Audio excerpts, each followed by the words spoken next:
Hi friends, நம்ம இன்றைக்கி வந்து இந்தியன் பாலிட்டி பார்க்க போகிறோம். இந்தியன் பாலிட்டி வந்து ஜென்ரல் அவேர்னஸில் ஒரு இம்பார்ட்டன்ட் டாபிக். இதில் கண்டிப்பாக வந்து ஒரு 6 to 10 கொஷின்ஸாக வந்து கேட்பாங்க. அதில் பார்த்தீங்க அப்படின்னு சொன்னால் இன்றைக்கி நம்ம வந்து கான்ஸ்டியூஷன் ஆஃப் இந்தியா பற்றி பார்க்க போகிறோம். ஸோ கான்ஸ்டியூஷன் ஆஃப் இந்தியா அப்படின்னு சொன்னால் என்னென்னா வந்து ஒரு அரசியல் கட்டமைப்பு இல்லாட்டி ஒரு அரசியல் அமைப்பு, அது எப்படி இருக்குது அப்படின்னு பார்க்க போகிறோம். ஸோ பார்த்தீங்கன்னா constitution is a set of rules and regulations or laws, acts and legislations. So பார்த்தீங்கன்னா கான்ஸ்டியூஷன் அப்படின்னு சொன்னாவே வந்து ஒரு set of rules and set of regulations. So எங்கே பார்த்தாலும் வந்து ஒரு ரூல்ஸு ரெகுலேஷன்ஸ் இருந்தால் தான் நம்ம மக்கள் வந்து கரெக்டாக ஃபாலோ பண்ணுவாங்க. அதே மாதிரி நம்ம அரசியல் அமைப்பும் வந்து ஒரு செட் ஆஃப் ரூல்ஸ் அண்ட் ரெகுலேஷன்ஸில் தான் ஃபார்ம் ஆயிருக்கு. அதில் யாரெல்லாம் இருக்காங்க, எப்படி அதை வந்து எக்ஸிக்யூட் பண்ணுறாங்கன்னு பார்த்தீங்கன்னா, ஒரு கவர்மெண்ட்டில் ஃபஸ்ட்டு லெஜிஸ்லேச்சர்ஸ் இருக்குது, அப்புறம் எக்ஸிக்யூட்டிவ் கமிட்டி இருக்குது, அப்புறம் ஜுடிஷியரி கமிட்டி இருக்குது. ஸோ லெஜிஸ்லேச்சர் கமிட்டி அப்படின்னு சொல்லி பார்த்தீங்கன்னா, அந்த set of rules, set of laws எல்லாம் ஃபார்ம் பண்ணி இதை தான் நம்ம ஃபாலோ பண்ணணும் அப்படின்னு சொல்கிறது தான் வந்து இந்த லெஜிஸ்லேச்சர் கமிட்டி. நெக்ஸ்ட்டு பார்த்தீங்கன்னா எக்ஸிக்யூட்டிவ் கமிட்டின்னு சொன்னால் அதை ஃபாலோ பண்ண வைக்கிறவங்க, சரியா? இல்லாட்டி இந்த ரூல்ஸ்லாம் இது எப்படிலாம் இருக்குது அப்படின்றவங்க தான் எக்ஸிக்யூட்டிவ் கமிட்டி. அதை வந்து இது பண்ணுறவங்க, எக்ஸிக்யூட் பண்ணுறவங்க. நெக்ஸ்ட்டு பார்த்தீங்கன்னா ஜுடிஷியரி கமிட்டி அப்படின்னா ஜட்ஜு, கோர்ட்டு, அதை நம்ம கரெக்டாக பண்ணலைன்னா நம்மளுக்கு என்ன பனிஷ்மெண்ட்டு அப்படின்ற மாதிரி இருக்கவங்கள வந்து ஜுடிஷியரி கமிட்டி. ஸோ ஒரு கவர்மெண்ட்னா கண்டிப்பாக இது 3 இருக்கணும். நெக்ஸ்ட் வந்து ஃபெடரேஷன் அப்படின்னா என்னன்னு பார்க்கலாம் ஃப்ரெண்ட்ஸ். ஸோ ஃபெடரேஷன் அப்படின்னு சொன்னால் பார்த்தீங்கன்னா வந்து is the power between the central government and state government.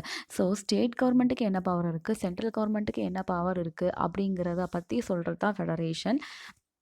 So federation is nowhere mention in the constitution. So இது வந்து ஒரு இம்பார்ட்டன்ட் பாயிண்ட். பார்த்திங்கன்னா நம்மளுக்கு வந்து இந்த ஃபெடரேஷன்ற வார்த்தையெல்லாம் வந்து இதெல்லாம் வந்து பாலிட்டியில் ரிலேட்டடான வார்த்தை, அதனால் இது கண்டிப்பாக கான்ஸ்டியூஷனில் இருக்கும்னு நினச்சிட்டு நம்ம என்ன பண்ணிடுவோம், கரெக்டாக டிக் பண்ணிடுவோம்.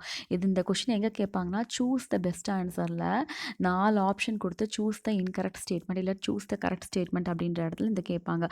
The word present federation is present in the constitution, is not present in the constitution அப்படின்ற மாதிரி கொஷின் கேட்பாங்கப்பா. நெக்ஸ்ட் பார்த்தீங்க அப்படின்னு சொன்னால் இதில் வந்து பிரசிடெண்ட்டுக்கும் பிரைம் மினிஸ்டருக்கும் இருக்கிற டிஃப்ரென்ஸ் இல்லாட்டி அவங்களுக்கு இருக்கிற பவர்ஸ் என்னென்னு பற்றி சொல்லியிருக்காங்க. ஸோ பார்த்தீங்கன்னா president is the nominal executive, prime minister is the real executive. So president வந்து ஒரு டம்மியாக ஒரு நாமினல் எக்ஸிக்யூட்டிவ் தான் அப்படின்ற மாதிரி சொல்கிறாங்க.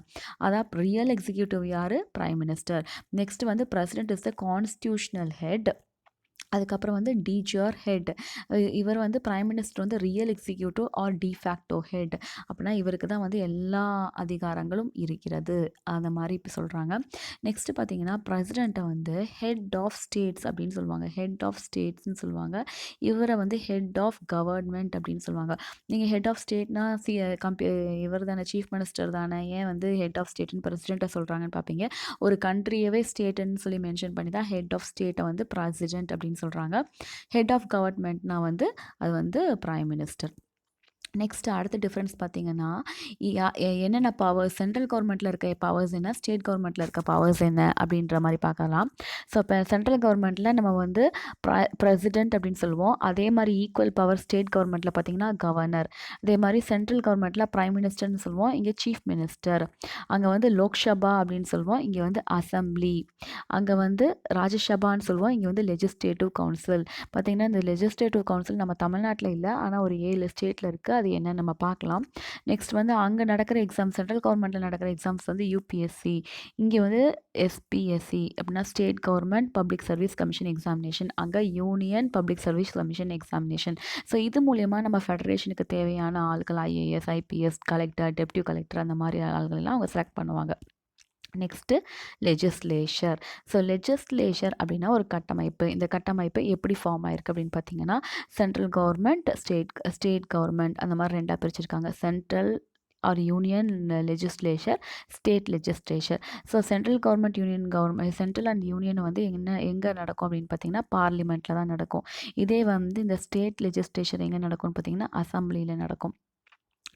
இது வந்து யார் ஃபஸ்ட் இதெல்லாம் வந்து ஃபார்ம் பண்ணாங்க அப்படின்னு பார்த்தீங்கன்னா வந்து ஃபஸ்ட் நம்ம இந்தியன் கான்ஸ்டியூஷனை எழுதுறதுக்கு வந்து ஒருத்தங்களை வந்து பிரசிடெண்ட்டாக போட்டாங்க. அவர் பேர் வந்து ராஜேந்திர பிரசாத். அவர் தான் வந்து ஃபஸ்ட்டு இந்தியன் பிரசிடெண்ட்டும் கூட.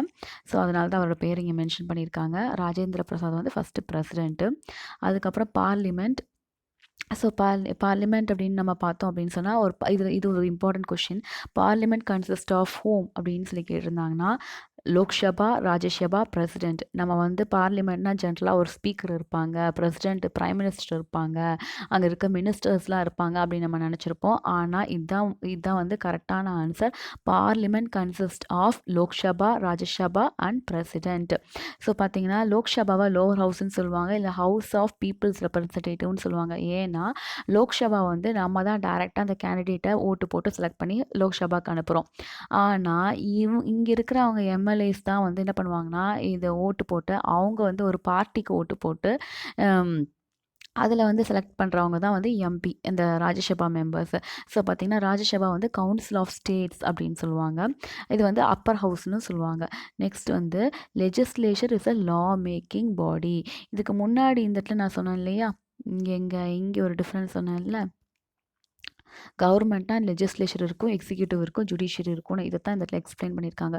So legislature is a law making body, executive is a implementing body, judiciary is a law interpreting authority or reviewing authority. ரிவ்யூன்னு என்னது, அதெல்லாம் கரெக்டாக இருக்கா இல்லையா அப்படின்னு பார்க்குறது. ஸோ இது வந்து ஜுடிஷியரினாவே ஆட்டோமேட்டிக்காக எனக்கு வந்துடும், சுப்ரீம் கோர்ட்டு, ஹை கோர்ட்டு இதெல்லாம் வந்துடும். பார்த்தீங்கன்னா இருக்கிறதுலையே supreme court is the final interpreter of the constitution. So supreme கோர்ட்டில் ஒரு கேஸ் போய் அவங்க வந்து இல்லை ஆமான்னு சொல்லிட்டாங்கன்னா அதுக்கு மேலே நம்ம வந்து மேலே அப்பீல் பண்ண முடியாது.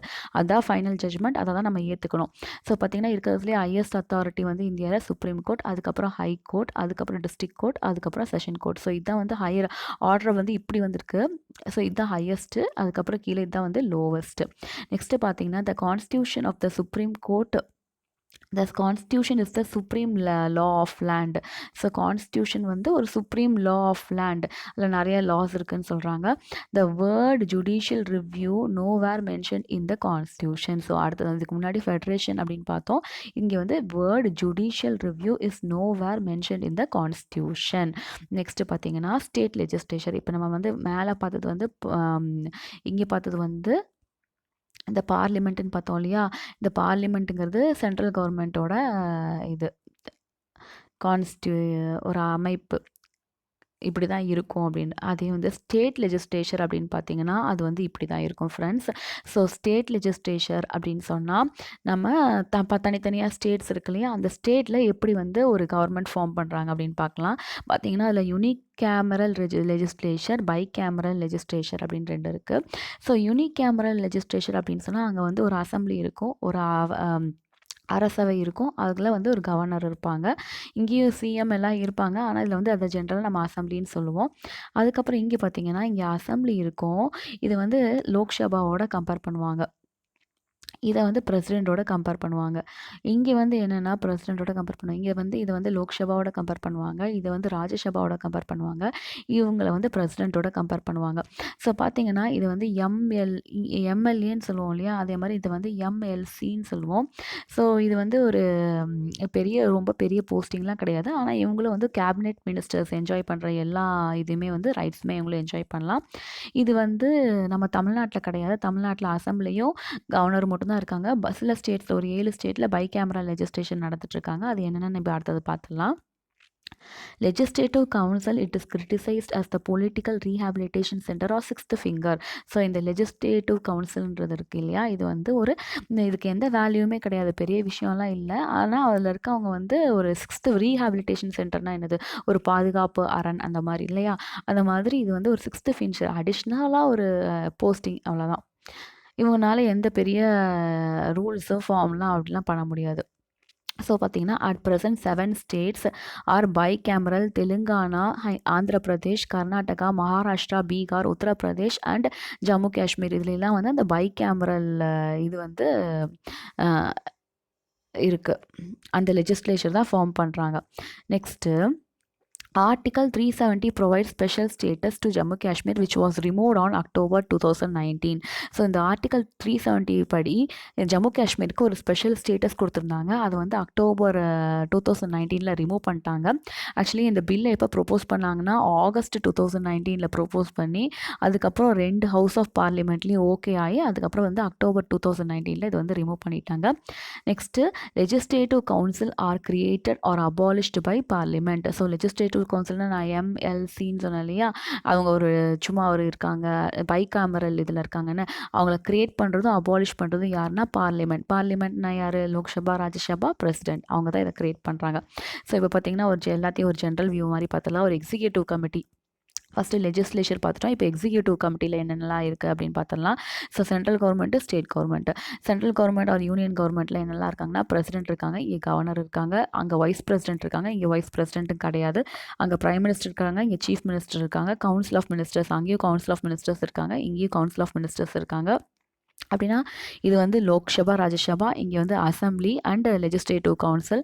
அதுக்கப்புறம் இப்போ ஜுடிஷியரி சிஸ்டம் அப்படின்னு பார்த்தீங்க அப்படின்னு சொன்னால், அங்கே அட்டார்னி ஜெனரல், ஹையஸ்ட் சுப்ரீம் கோர்ட்டில் இருக்கவங்க பேர் அட்டார்னி ஜெனரல், இங்கே அட்வொகேட் ஜெனரல். இவர் தான் first law officer of the country, இவர் first law officer of the state. Next parliament. இப்போ பார்லிமெண்ட்டில் ஏற்கனவே நான் முன்னாடி சொல்லிட்டேன், லோக்சபா, ராஜ்யசபா, பிரசிடென்ட் தான் இருப்பாங்கன்னு. அதில் எவ்வளோ பேர் இருக்காங்க, அவங்க எப்படி எலெக்ட் பண்ணுறாங்க அப்படின்றத இப்போ நம்ம பார்த்துடலாம். ஸோ பார்த்தீங்கன்னா பார்லிமெண்ட்டில் மேக்ஸிமம் ஸ்ட்ரென்த் 552, ஆனால் இப்போ கிடையாது. இப்போ ப்ரெசென்ட்டாக 545 தான் இருக்குது. இதே மாதிரி லோக்சபாவில் 250 மேக்ஸிமம், ஆனால் ப்ரெசென்ட்டாக 245 தான் இருக்குது. இது ஓல்டு, இது நியூ. பிரசிடென்ட் ஒருத்தர் தான். இதில் இந்த 545 எப்படி எலெக்ட் பண்ணுவாங்கன்னு பார்த்தீங்கன்னா, நம்ம ஓட்டு போட்டு தான் எலெக்ட் பண்ணுவோம். அதில் நம்ம என்ன பண்ணுவோம்னா, ஒவ்வொரு தொகுதின்னு இருக்கு இல்லையா, அந்த ஒவ்வொரு தொகுதி இல்லாட்டி ஒவ்வொரு அசம்பிளியிலேருந்து ஒவ்வொருத்தங்களை நம்ம எலெக்ட் பண்ணி அதுலேருந்து மினிஸ்டர்ஸ் எடுத்து அவங்கள இங்கே அனுப்புவோம். அதை தவிர 2 பேர் என்ன பண்ணுவாங்கன்னா,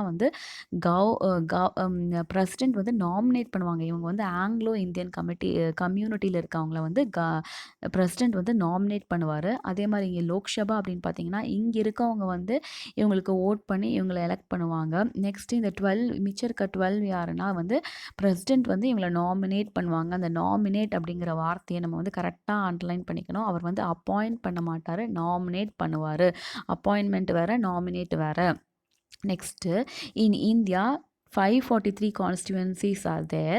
Election started, அதுக்கு இவ்வளோதான் இஸ் தேர் இன் எலெக்ஷன். அடுத்தது இதுலேருந்து எலெக்ஷன் பற்றி சொல்கிறாங்க. So election started in 1951 or 52. So election இந்த இயரில் தான் ஸ்டார்ட் ஆச்சு, இந்த 2 இயரில் தான் ஸ்டார்ட் ஆச்சு. அப்போ என்னன்னா அங்கே 2 to 3 மெம்பர்ஸ் ஒரு கான்ஸ்டியூன்சியில் இருப்பாங்க. பார்த்தீங்கன்னா ஒரு ஸ்டேட்டுக்கு 2 பேர் 3 பேர் நிற்பாங்க இல்லை 3 பேர் இருப்பாங்க. அதை மாற்றினது எப்போன்னு சொன்னால், சிங்கிள் மெம்பர் கான்ஸ்டியூன்சின்னு எப்போ மாற்றினாங்கன்னா 1962 மாற்றினாங்க. அது என்னென்னா சிங்கிள் மெம்பர் கான்ஸ்டியூன்சி. அப்படின்னா எத்தனை பேர் வேணாலும் போட்டியிடலாம், ஆனால் ஒருத்தர் தான் எலெக்ட் ஆவாங்க. So single member constituency means for any given constituency any number of persons can contest in the election but only one person is declare elected. யார் மெஜாரிட்டியாக இருக்காங்களோ அவங்க தான் எலெக்டட்னு டிக்ளேர் பண்ணியிருக்காங்க. இது எப்போனா 3rd லோக்சபா எலெக்ஷன்லேருந்து இம்ப்ளிமெண்ட் பண்ணியிருக்காங்க இன் 1962. அதுலேருந்தே constituencies are single member constituency. Next பார்த்தீங்க அப்படின்னு சொன்னால், இது வரைக்கும் 2019 முடியும். அதுதான் இப்போ கடைசியாக நடத்திருக்க லோக்சபா எலெக்ஷன். அது முடியும் 17 times Lok Sabha elections conducted in India. Lok Sabha elections are the direct elections people will vote. So பார்த்தீங்கன்னா அது டைரெக்டாக மக்களே ஓட்டு போடுறது தான் இப்போ நம்மளுக்கு தெரிஞ்ச கேண்டிடேட் அப்படின்னு ஓட்டு போடுறது தான் Lok Sabha election. Direct election means people vote in election. Indirect election means members are elected through the representatives of the people. நம்ம எலெக்ட் பண்ணுறவங்க அவங்களுக்கு இன்னொருத்தவங்களுக்கு ஓட் போட்டு அவங்கள செலக்ட் பண்ணுறது தான் indirect election. The president may nominate not more than 2 Anglo Indians to the Lok Sabha. So அங்கே பார்த்தோம் இல்லையா, அந்த 545ல் 2 பேர் ஆங்கிலோ இந்தியன்ஸை பிரசிடென்ட் நாமினேட் பண்ணுவாங்கன்னு. அவர் 2 பேத்துக்கு மேலே நாமினேட் பண்ண மாட்டார். அதே மாதிரி president may send back the proposal for reconciliation not more than 1 time. அதுக்கப்புறம் இது பார்த்தீங்க அப்படின்னு சொன்னால், இது ஒரு ஜஸ்ட் எக்ஸாம்பிள் மாதிரி கொடுத்துருக்காங்க. எங்கே எவ்வளோ அசம்பிளி இருக்குதுன்னு கொடுத்துருக்காங்க. இப்போ நம்ம தமிழ்நாட்டுக்குன்னா நம்மளுக்கு தெரியும் 234 தொகுதி இருக்குதுன்னு. அதே மாதிரி உத்தரப்பிரதேஷில் 403 அசம்பிளி இருக்குது, சிக்கிமில் 32 அசம்பிளி இருக்குது, ஆந்திர பிரதேஷில் 175 அசம்பிளி இருக்குது, தெலுங்கானாவில் 119 அசம்பிளி இருக்குது. இதில் பார்த்தீங்க அப்படின்னா இந்த லோக்சபா எலெக்ஷனில் எப்பவுமே பெரிய பாப்புலேஷன் இருக்கிற ஸ்டேட்ஸ் தான் ஒரு டிசைடிங் ஃபேக்டர். அந்த சென்ட்ரல் கவர்மெண்ட் டிசைடிங் ஃபேக்டராக இருக்கும். அது மெயின் ஸ்டேட் என்னென்னு பார்த்தீங்கன்னா உத்தரப்பிரதேஷ். இதில் இருக்கிறதுலே ஜாஸ்தி நம்பர் ஆஃப் சீட்ஸ் இருக்குது. ஸோ பார்த்தீங்க அப்படின்னு சொன்னால் இவங்கெல்லாம் ஒரு டிசைடிங் ஃபேக்டர். இந்த உத்தரப்பிரதேஷ், வெஸ்ட் பெங்கால், மத்திய பிரதேஷ், இவங்கெல்லாம் ஒரு கவர்மெண்ட் ஃபார்ம் பண்ணுற டிசைடிங் ஃபேக்டர்ஸ். நெக்ஸ்ட்டு பார்த்தீங்கன்னா Rajya Sabha members are elected members of the state legislative assembly.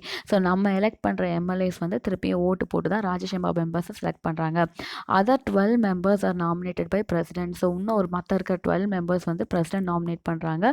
அவங்க யார் அப்படின்னா, these persons are with special knowledge or practical experience in fields of science, arts, literature and social service. இதில் எக்ஸ்பர்டீஸாக இருக்கவங்கள தான் வந்து அந்த 12 பேரில் ராஜ்யசபா மெம்பர்ஸாக எலெக்ட் பண்ணுவாங்க. அதே இன்னொன்று டிஃப்ரென்ஸ் என்னென்னா வந்து லோக்சபாவில் வந்து அவங்க வந்து 5 இயர்ஸ் இருக்கலாம். ஆனால் ராஜ்யசபா அப்படின்னு பார்த்தீங்க அப்படின்னு சொன்னால் அவங்களுக்கு வந்து பீரியட் ஆஃப் சர்வீஸ் வந்து 6 இயர்ஸ். 6 இயர்ஸ்னால் கூட அது வந்து 6 இயர்ஸ்ன்னு நம்ம சொல்ல முடியாது. அது 2 பிரித்து 2 இயர்ஸ் தான் இருப்பாங்க. இப்போ எக்ஸாம்பிள் வந்து ஒரு காலேஜ் இருக்குன்னு வச்சுக்கோங்களேன். அந்த காலேஜில் வந்து first year, second year, fourth year engineering காலேஜ்னு வச்சுக்கலாம். 4 இயர்ஸ் இருக்குது அப்படின்னு சொன்னால் அதில் வந்து ஃபஸ்ட் இயர் ஸ்டூடெண்ட் வந்து அடுத்த செகண்ட் இயர் போயிடுவாங்க. Second year student third year போயிடுவாங்க. Third year student fourth year போயிடுவாங்க. அதுக்குள்ளே அந்த ஃபஸ்ட் இயரில் அந்த காலியான இடத்துல இன்னொரு புது ஃபஸ்ட் இயர் ஸ்டூடெண்ட்ஸ் வருவாங்க. அதே கான்செப்ட் தான் இந்த லோக்சபாலையும் வந்து அவங்க கண்டினியூஸாக 6 இயர்ஸ் இருக்க மாட்டாங்க. ஆனால் என்ன ஆகும் அப்படின்னு சொன்னால் அங்கே இங்கே இருக்கவங்க ஒரு இயர் போயிடுவாங்க. மொத்தம் வந்து 6 இயர்ஸ் பீரியட் இல்லையா, 1 2 3 6 இயர்ஸ் இல்லையா. இங்கே இருக்கவங்க இங்கே போயிடுவாங்க, இங்கே இருக்கவங்க இங்கே போயிடுவாங்க. அப்புறம் ஆட்டோமேட்டிக்காக அடுத்த புது பேட்ச் 2 பேரை எலெக்ட் பண்ணி நம்ம உள்ளே விடுவோம். அந்த மாதிரி தான் இந்த 6 இயர்ஸ் பீரியடு. லோக்சபாங்கிறது வந்து 5 இயர்ஸ் ஒன்ஸ் வந்து கலைச்சு புதுசாக வந்து அவங்க ஃபார்ம் பண்ணிகிட்டே இருப்பாங்க. ஆனால் அந்த ராஜ்யசபா அப்படிங்கிறது வந்து அவங்க கலைக்கவே மாட்டாங்க. அது ஒரு பெர்மனன்ட் ஹவுஸ். நெக்ஸ்ட்டு பார்த்தீங்க அப்படின்னு சொன்னால் ministers must be the members of Lok Sabha and Rajya Sabha. So மினிஸ்டர்ஸ்னால் கண்டிப்பாக வந்து அவங்க லோக்சபா இல்லாட்டி ராஜ்யசபா மெம்பராக தான் இருக்கணும். அப்படி இல்லைன்னு சொன்னால் அவங்க ஒரு தொகுதியில் நின்று கண்டிப்பாக 6 மந்த்ஸில் அந்த 6 மந்த்ஸ் பீரியடில் ஜெயிச்சு அவங்க ஒரு மெம்பர் ஆஃப் லோக்சபா ராஜ்யசபாவாக மாறணும். ஸோ மினிஸ்டர்ஸ் வந்து பார்த்திங்கன்னா இந்த லோக்சபாவில் வந்து 545 இருக்கவங்களையும் இந்த ராஜ்யசபாவில் இருக்க 245 இருக்கவங்களையும் வந்து அவங்க மினிஸ்டராக எலெக்ட் பண்ணுவாங்க. இவங்கெல்லாம் கேபினெட் மினிஸ்டர்ஸ். அதுக்கப்புறம் only ministers are public members. So இது வந்து நெக்ஸ்ட்டு நான் பில் பாஸ் பண்ணும்போது இது என்னன்னு சொல்கிறேன். இப்போதைக்கு தெரிஞ்சுக்கோங்க. இந்த மினிஸ்டர்ஸ் தான் பப்ளிக் மெம்பர்ஸ். அதை மிச்சம் இருக்க ரிமைனிங் லோக்சபா ராஜ்யசபாவில் இருக்க ரிமைனிங் மெம்பர்ஸ் வந்து ப்ரைவேட் மெம்பர்ஸ்ன்னு சொல்லுவாங்க. Public members can go to both Lok Sabha and Rajya Sabha. So இந்த மினிஸ்டர்ஸ் வந்து ராஜ்யசபாலையும் இருந்து வரலாம், இல்லாட்டி லோக்சபாலிருந்து இருக்கலாம் ஃப்ரெண்ட்ஸ். ஸோ அவ்வளோதான். இது வந்து இப்போ நம்ம வந்து ஒரு ஜஸ்ட் இது மாதிரி ரிவ்யூ மாதிரி பார்த்துடலாம். நம்ம ஸ்டார்டிங்லேருந்து வந்து கான்ஸ்டியூஷன்னா என்னென்னு பார்த்தோம். அதுக்கப்புறம் கவர்மெண்ட்னா என்னென்னு பார்த்தோம். அதில் வந்து ஃபெடரேஷன்ன்ற வார்த்தை வந்து நம்ம கான்ஸ்டியூஷனில் இல்லை. லெஜிஸ்லேச்சர்னால் என்னென்னு பார்த்தோம். அதுக்கப்புறம் என்ன பார்த்தோம், பார்லிமெண்ட் அப்படின்னு சொன்னால் இது ஒரு important question. Lok Sabha Rajya Sabha president தான் இருப்பாங்க, வேறு யாரும் இருக்க மாட்டாங்க. அதுக்கப்புறம் வந்து சுப்ரீம் கோர்ட் தான் இருக்கிறதுலே ஹையஸ்ட் அத்தாரிட்டி. ஸ்டேட் லெஜிஸ்லேஷன் பார்த்திங்கன்னா யூனிகேமரல் பை கேமரல்னு 2 இருக்குது. இந்த பை கேமரலில் MLC அப்படின்ற ஒரு போஸ்ட் இருக்குது. அப்படின்னா மெம்பர் ஆஃப் லெஜிஸ்லேட்டிவ் கவுன்சில் அப்படின்ற போஸ்டிங் இருக்குது. நெக்ஸ்ட்டு பார்த்திங்க அப்படின்னு சொன்னால் பார்லிமெண்ட்டில் லோக்சபா ராஜ்யசபா பிரசிடென்ட் இருக்காங்க. அதோட நம்பர்ஸ்லாம் நம்மளுக்கு மனப்பாடமாக தெரியணும். கண்டிப்பாக வந்து 545 245.